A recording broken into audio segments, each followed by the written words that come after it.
Hi everyone, welcome to the next part of our Makeup Through the Ages collaboration video. Today we are doing the 1930s, and so this is with Claire, Leah and Tania from last time, and we've got two new members on board this week. One is Steph from Seeing Spots, I think her channel's called, and one is Lix who's going to be doing it on her blog. So I'll link their channels and their blogs all down below.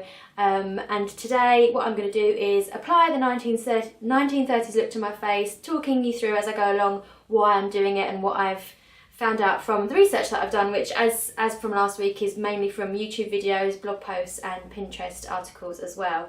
So I've already got some foundation on. A couple of apologies first of all, I don't know if it's too dark today. I've had to pull my blind down because there is drilling going on outside, so that's blocked out a little bit of the drilling sound, but if you can still hear that and if it's too dark, I do apologise, but I've been waiting all day for the drilling to stop and it just isn't stopping. So where was I? Base. I've started with my foundation. I've got the Rimmel Lasting Finish foundation in number 100 Ivory.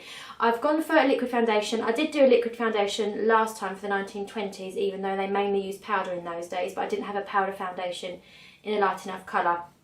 Liquid, as far as I can tell, was becoming more available and more popular in the 1930s. They still favoured quite fair skin, but not quite as pale as the 1920s and more ivory colours. And on the whole, it does seem like makeup became a lot more refined in the 1930s compared to the 20s, where it was very bold and sort of unblended and just very dramatic and in your face. What else have I put on? I have put on a bit of concealer to cover some blemishes. It's a collection one. And I've done my eyebrows using the L'Oreal Brow Artist pencil. I could have gone completely authentic. What they did in the 1930s, as far as I can tell, is literally pluck out all of their eyebrows and draw them back on. They're like a really thin, arched shape of an eyebrow, but I wasn't going to go to those lengths for this video, seeing as I am trying to grow out my eyebrows for years. So I have kept them as thin as I can and made as much of an arch as I can. I can't get them very arched because I have got quite straight eyebrows naturally, but they did still like them quite long, quite a lot longer than we tend to do them nowadays. So I have extended them down to around the temple area. So I'm going to zoom you in for my eyes. So as I said, one of the main differences about eyes was, or the makeup in general, that it was a lot more refined. They started to contour in the crease. They brought out the eyeshadow to quite far out to make your eyes look bigger, but it wasn't quite as heavy and dramatic on the eyes. Apparently they used a variety of different colours, pinks, blues, purples and greens were popular. So I decided to go for this palette that I've reviewed recently on my channel, the Fleur de Force palette, little quad palette, and it's called Luna Rose because it's sort of purpley pinky colours.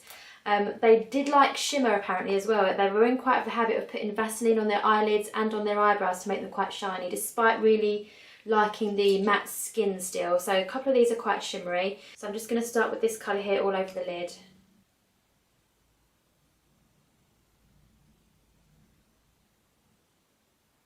Just using a flat eyeshadow brush for this, just your standard one. So I'm not going too far up into the crease as yet, but I have read and heard some things that they did like to put their shimmery colours right up to the eyebrow. I'm not sure if I'm going to take it that literally, because it's not going to be very flattering on me. Then using a thinner brush, I'm going to put this darker colour in the crease. Haven't seen any other of the girls' looks yet, and I'm looking forward to. Last time I thought we did a really good job, even though we don't tell each other what we're doing first, we just go for it and see what happens. But I love the way that even though we all did something 1920s, all the looks were actually quite different. We used different colours on the eyes, for example. We used slightly different techniques or had slightly different interpretations. So I've blended that, and what I'm now going to do is take the first colour that I had and just bring it out a bit further this way on my eyes and further up, just to try and emulate the looks where they try to make things a bit almond shaped and enlargen, is that a word? Make your eyes look bigger in that way. I'm going to use a pencil brush for this so I have a bit more control over it.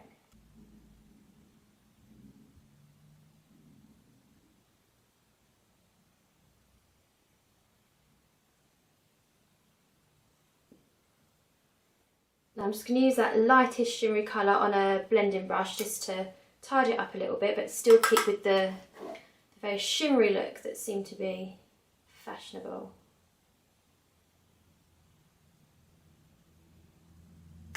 A lot of the inspiration for makeup in the 1940s came from Hollywood. is what I've read and heard. So I think that's why it was a lot more refined, but still quite a made up look nevertheless. So from what I can tell, eyeliner was still used, but there was less emphasis on eyeliner. But 1920 is very thick, dark coal eyeliner, whereas 1930 is a bit more refined, as the word I keep using.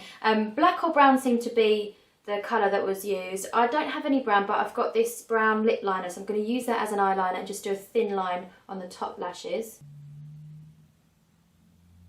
And they took eyeliner right down to the tear ducts. I'm literally going to do it the full length, what do you say, or width of my eyelid. So mascara was definitely still a big trend. I don't think there's any era makeup wise where mascara wasn't a trend, but false lashes for the first time were much more widely available apparently, which I was surprised about. I didn't realise that's how early on they became sort of quite commercial. So I'm going to do a bottom lash mascara using the Max Factor one that I used last time. Like I said last time, it's because it's one of the brands that was really around in the 1920s and 1930s. So I'm going to put that on my bottom lashes, and then I am going to attempt to apply some falsies. So the falsies I'm going to attempt to use are these 101 volumes from Eyeshadow. The research that I've done suggests that length is more what they went for with the false lashes than volume, but they're the only ones I've got at the moment, so I'm just going to use those. The drilling's finally stopped, so I've been able to lift the blind up if you've noticed a change in lighting. Hopefully it's better. Right, now to apply the falsies.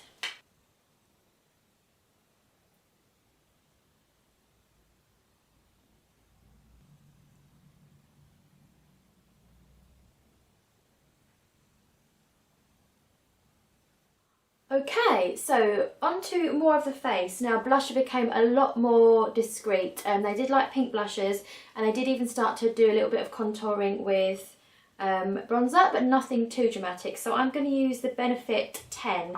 This isn't actually a product that's available anymore, which I'm really gutted about because I do love it. God, my camera's really not focusing today. But it looks like this on the inside. So it's got bronzer and blusher. And if you use it with the brush that comes with it, you can actually get quite a decent effect both of them at the same time. So that's what I'm going to do. And they did it in much more of this sweeping effect rather than the doll-like round cheeks effect in the 1920s. So much more like what we're used to doing today when we apply blusher. I purposely applied the blusher first because a lot of the tutorials that I saw, a lot of the information I read online said that they put powder on top of the blusher to make it appear more subtle. They did actually normally use cream blushes, but I haven't got any cream blushes. So I'm going to use the e.l.f. translucent powder all over the face. Now I don't know how much highlighter was actually used or if highlighter was actually around, but seeing as Hollywood was a bit of a inspiration for makeup looks in those days, I'm going to put on a bit of highlighter, especially because I've recently invested in the Mary Luminizer from the Balm, which I love. So I'm just going to apply that in the normal places. So finally onto lips. Where is it? Now, bright lips and bold lips was still a definite big thing. I'm going to use a more raspberry coloured lipstick. I don't actually have a raspberry coloured lipstick, so I'm pretty sure liquid lipsticks wouldn't have been around in those days. But this is the colour I wanted to go for, and it's a matte finish as well, which again I'm not sure how authentic that is, but I just liked the look of this lipstick or this lip colour with the eye look that I've done. So it's from Bourjois, it's the Velvet Edition lip colours. Less of the Cupid's bow exaggeration going on in this look. Everything I've watched, it was really quite a natural shape to your lips, more about evening out the top and bottom lips. So if you had an uneven thickness to your lips, just overlining the appropriate one to make them look quite even. So that's basically what I'm going to do. So because this is a matte finish, I'm just going to add a little touch of gloss in the middle. This is from Kiko. This is another raspberry coloured gloss, and it is in number 213. So just so that it's a little bit more of a gloss to it. And there we have it. Now I need to add my Hollywood touches. So there we have my finished Hollywood style 1930s look. I hope you've enjoyed watching. Don't forget to go and check out the other girls who will all be linked down below, and give me a thumbs up if you have enjoyed it. We'll be uploading these every other Friday, as I said in the first video, so 1940s next week. But in the meantime, if you want to see weekly videos, do subscribe, and I will see you then. Bye.